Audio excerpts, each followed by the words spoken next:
Tangam Xiaopamo, Tonghi Kulajub, July, Nipai Servi, Topa Thar, Lai Tiding in Kanisom Tampna, Mamun Tabar, Kasi.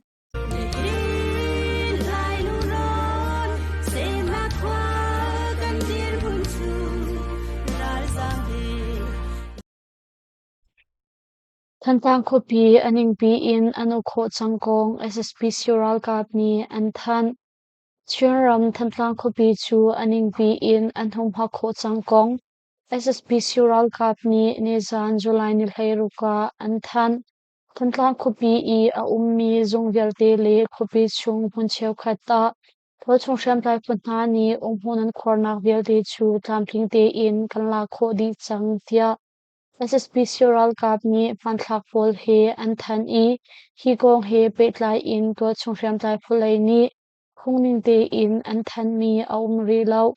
Alwan Chia Junit Hai Khata Khan Ha Kha Thantlang Kar Petlai Nak Lapi Chu SSP Sural Kapni Anuk Than Thantlang Kupi Chungzong A Tlakat Leng Chung Kapni Kar Ka Dau Nak Achua No Nizan July Nil Hairuka SSP Sural Kapni Aning Bi in Anoko Di Changkong an Than Hi Si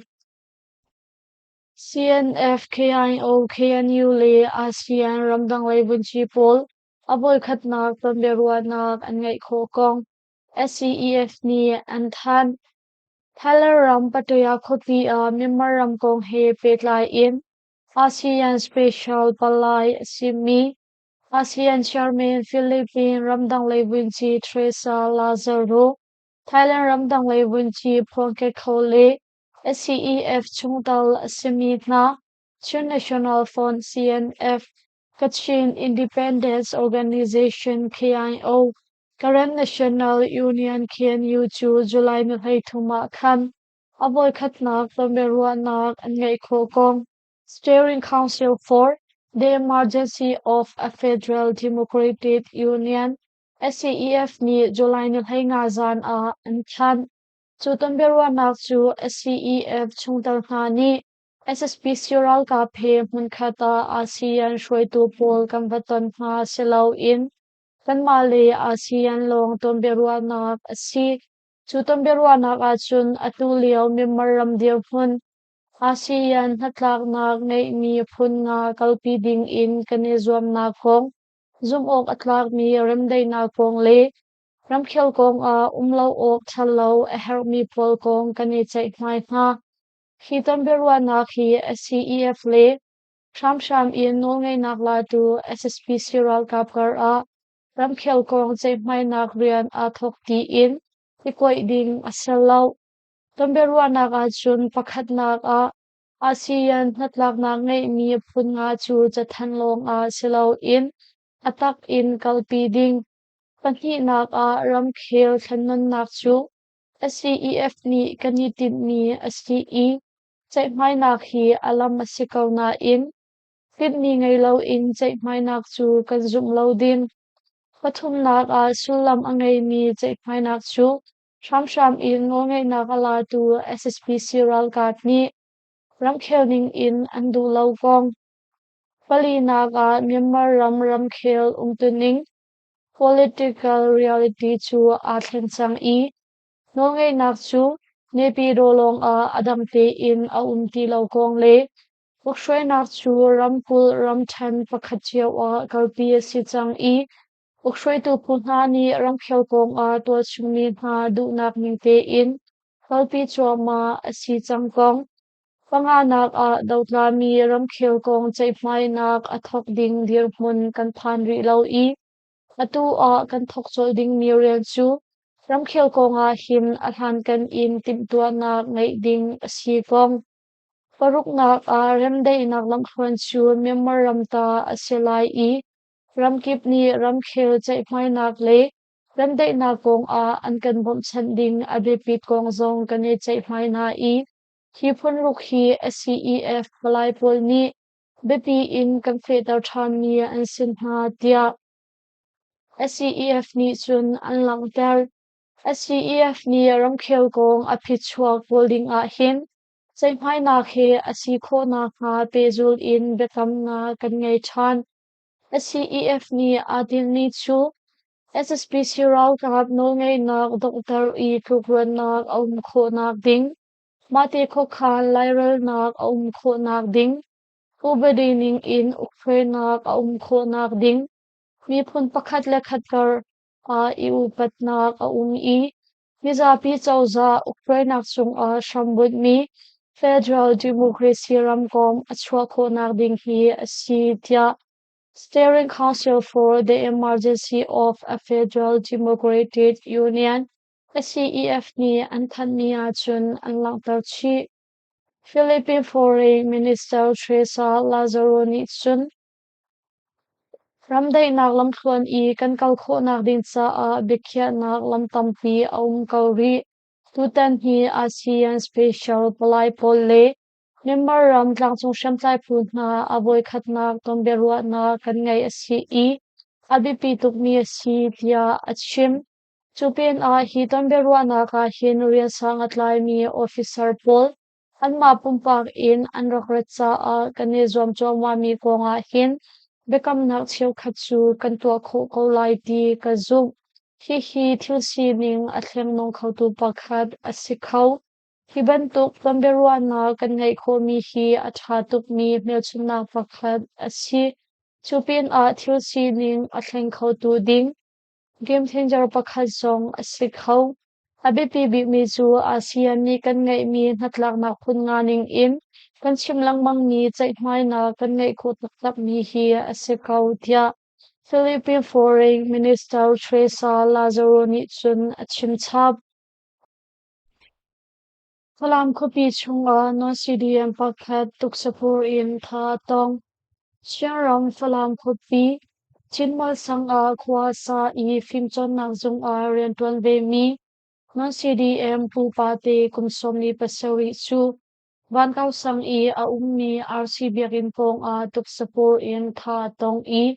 July ni hlai nga khan aruak an phukong falam peng thonglak nak shompi ni zan an chim Pupate hi atlaw na nisha shong asichang I aruak in kan hu aruak chu aruak ngai chang I athil thuam in ama asiti kan fetal kho akut dang pol zong antan I atakpum chung zong namte so na pha pol pu asi aruak hi RCB in kam an hon Pupate hi SSP Sural kapi falam khopi ang la kho than nu zungrian atuan ve mi asi van kau sang pola him SSP Sural kapol an I an mani an tha kau lai ti kan zum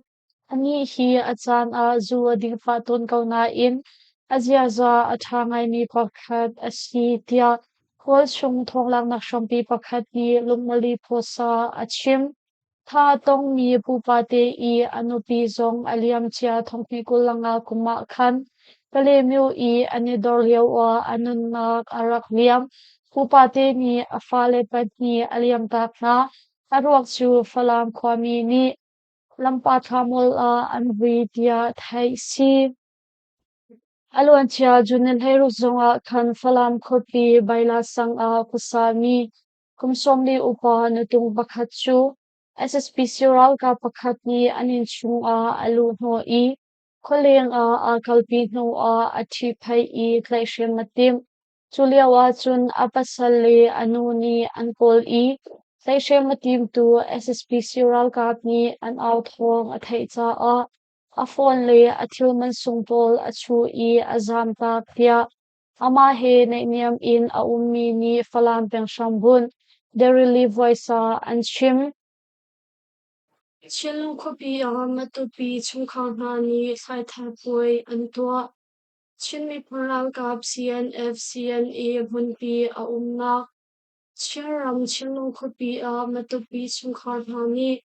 matupi nunpu sai thapoi antua kong thai si July ni lenga matupi chungkang na ni chilung kopi antua mi sai thapoi hi matupi phun pupa na chamleo te in tupong tiang kumfatin te in antua mi matu nun phong pakhat asi tia kan thai matu nun phong thai tharpoi chu July ni hlai nga khan asi I ram chung ram leng I a mi matu pi phun vel te ni an mar le anum na kun chiao a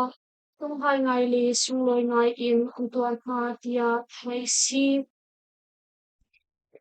Chimradan Wuchungtal MTC MDF ni Rakhanram Dilian Ruang Haratong mi na cha a singsom nga bomnak anvek Rakhanram Kuchung a chatlo in ruapi sur I Dilian Ruang a Haratong mi dol chung mi na chu Chimradan Wuchungtal Maraland Defense Force MTC MDF ni singsom nga bomnak anvek na kong thai si MDC MDF ni Tilen Ruang a Haratong mi Rakhain Tol Chung mi na cha ti in Bopnak ang pek mi tangka singsonga chu Rakhain Ral ka BULA Humanitarian and Development Coordination Office HDCO Zung ni an chawlhan I anilom kongzong an langtar Jun kha azar khatna khokhan Rakhain Ram Kul Chung hun Chiapa chatlo in ruapi sur ruang tia lian I tual chung mi a thong leng haran tong tia thai si Kachin a SSP Sural Kap ni Boman Khak I chung khar khat ko sa minong pathum an thi Kachin ram ko khawlam pu peng mi pasa kwa a SSP Sural Kap ni tron in Boman Khak I Akchiatal in chung khar khat ko sa minong pathum an nan na aliam kong Kachin thong lang nak shampi ni zan July ni Peiruka an chim July ni Pei zan a kapi kau ka dau nak lau nak Kalan Pupeng, Miku Sakwa a Suspicial Gati Drompol in Bombing Kagwang a Achiatal in Swan Nagnay Low Chung Karkut Kusa Mino Patum and Nak and Biam. Kalan Pupeng I Kapni Garo Kadal Nak Nak Chui Bundang a CE. Suspicial Gati Drompol in Bombing Kagnak he. Kapni Garo Kadal Nak Lau Nak. Khi có sao khó ở si tia cái chuyện thong lạc nạp champagne chun on chim July ni shani thok khan khao lam phum pharam chung a KIA tang thi phun ha le SSP Sural ka pol an ko tang pi tu sifon kar a ka dau na ka fak I SSP Sural ka sakhan pakhat le an ko tang pi tu si sakhan pani ti in sakhan pathum zong KIA tang thi phun ni la khu chang Khanglam pu maram chunga chun pezul in kadau na ka fa tia kachin thong lau na champi ni an chimni in thai si Kalewa ko bi KTV I no cheu khachu SSP Sural kapni abu in an khlei shempa I sizung phan ni zong an Sagai ram chan kalewa ko bi agati long pol in aphan mi SSP Sural kapni KTV dor I atuan mi nu pol an khlei ma I An kalpin ha nu a abu in an tlai shem na. SSP Sural Kapni an tlai shem mi halak a nu cheu khatsu. Sizung a tlabul an si kong. Kaliwa thonglak nak shampi ni nizan a an shim. July ni sha kan moya kupi in tilong pol he. Chendun tivazo in ralam siar mi SSP Sural Kapol chu.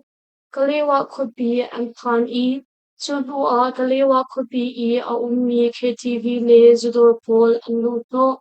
SSP Sural Kapol ni chun tangka ang pekmalaw pin a. Fithai si an ridbu in nu pol ang klay na I. Ang kalpin ha tia thay si. KTV dor pol I SSP Sural Kap ni ang klay mi ha nu pol chu. Kalewa kupi chartual a ang kalpin ha I abu in ang klay shem ha. Lucio kachu an fiam hma a fa ngai cha a pezul in sizung a thabulan si chudor kipa an luti zuan ringman zong tangka an pe hna lo chun an ti lo pol in chiti fuchang le shem nam pol an pol ni zong tol chung mi hma motor pol in kaliwa kupi shambun Regional Government Headquarter a Shamshan in an chapter hma tia Kaliwa thonglang nak champini chun an chim chupin a SSP Sural ka tilong kulan ni zong July ni lei nga khan molei kupi in Hampin lei a chindun diva in ukalcha a chindun diva pongkam I a ummi to chumi na chu anan kan in Ahimnak mun a zamdi ding in pangpen pen mizapi ral ka paka phani an than ve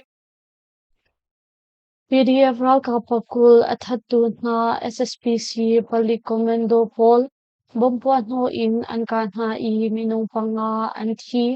tiam tuar an tam magwiram than chaupeng a tual chung PDF ral ka pakul athatu na SSPC ral ka kutang pali komendo pol chu tual chung shantai punha ni bompa no in an ka na I minung panga an thi kong sei phiu peng PDF ni nizan a an than chau peng in sei phiu solam pi chung a moto pani he ralam sial mi chau peng PDF ral ka pakul athatu na SSPC ral ka putang pali komendo pol chu sei phiu peng PDF le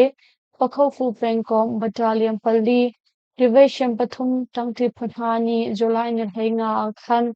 bompa no in an ka na chuka dau na ga chun SSPC ral ka putang pali komendo panga an thi I minong pasari ni hlam ha fa ngai in an tuar thia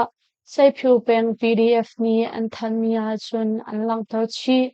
atu I tangthi phana ni bompa no in an ka ni na SSPC ral ka putang pali komendo pol ni hin alwan cha July ni sha a chau peng tang ta khwa le sansu khokar a tual chung PDF ral ka pakul rakbo in an ka na I an tha na tia thai si Pakhang beng SSPC ral ka gay sakhan an ka I raboy pakhat daw in panga an thi Paguram than pakhang beng chung I a ummi SSPC ral ka chian le gay sakhan chu to chung shem plai phuni an sar chua mi rocket in an ka cha a raboy pakhat daw in SSPC ral ka panga an thi I minong pasha liang ni hliam han tuar kong ni pengkom paka phani nizan a an than July ni hlei lizing a paukhang peng chung a shambun ni SSPC ral ka chin le gay sakhan chu strategy kulakhat komentang I a ummi PDF tangti phunha ni an sarchua mi rokat lungli in an ka tia thai si sakhan chung I SSPC ral ka pol anum liao a to chung shem tlai tangti phunha ni an ka mi rokat chu sakhan chung a tla in puake nak achuak I bankar akang chuka daw nak chunga chun bauthum ben ralboi pakhat daw in SSPC ral ka panga an thi I minung pasha leng ni hliam han tuar chupin a SSPC ral ka athi mi ruak le hliam ma tor mi pol chu pi pengkom sizung a moto in an kalpi na chuka daw nak chu strategy kulakhat komentang I a ummi pi pengkom paka pha in special force paukhang peng paka pha le pi pengkom battalion pakhat tangthi phunha ni kan kalpi mi asi tia pi pengkom paka pha ni an than mia chun an lang ter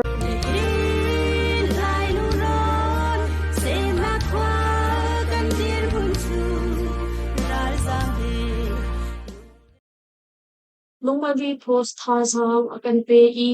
kan thong chim angai tu nindi lak chung a tunyang lom tu chu shan thai Zinglei a thong pang thong hi kani tong chan ha lai